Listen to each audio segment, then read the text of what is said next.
Hello, you are listening to this tape from Englisher, the best place to learn English in.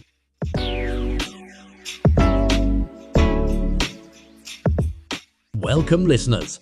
Get ready to enhance your listening skills with an engaging dialogue. In this conversation, we'll be focusing on the topic of booking a table in a restaurant. Pay close attention as we follow a conversation between two individuals to make a reservation for a delightful dining experience. This listening activity is designed to help beginners practice their comprehension and familiarize themselves with common phrases and vocabulary used in this context. So sit back, relax, and let's dive into the world of restaurant reservations. Enjoy!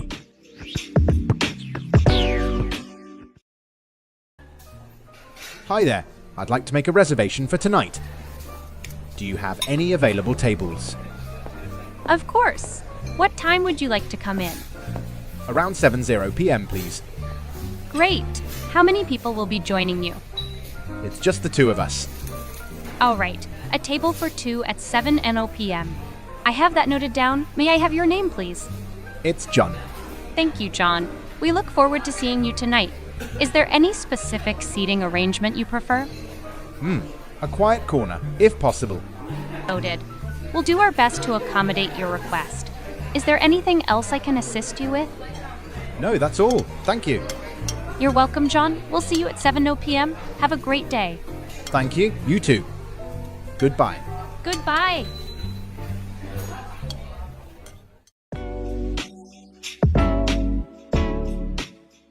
And that concludes our dialogue on booking a table in a restaurant.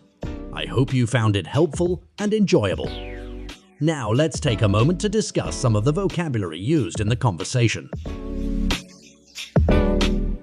In the dialogue, we encountered a few important terms related to restaurant reservations. Firstly, reservation refers to the act of reserving or booking a table in advance.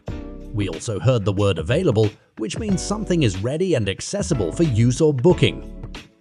Another term we came across was seating arrangement, which refers to the specific placement or positioning of tables and chairs in a restaurant. Additionally, we discussed the concept of time in relation to making a reservation. 7:00 p.m. represents the specific hour and minute at which the reservation was requested. Moreover, we use the term table for two to specify the number of people expected to be seated. Remember, understanding these vocabulary words is crucial when communicating your dining preferences or making reservations at a restaurant. Before we wrap up, I want to remind you about an excellent resource to further enhance your English language skills. Visit the Englisher website, where you can find a wealth of engaging articles, interactive quizzes, and helpful videos. It's an ideal platform to explore various topics while expanding your vocabulary and improving your overall English proficiency. Thank you for joining us today, and I hope you had a great time practicing your listening skills. Wishing you a fantastic day ahead, filled with continued learning and language growth. Until next time,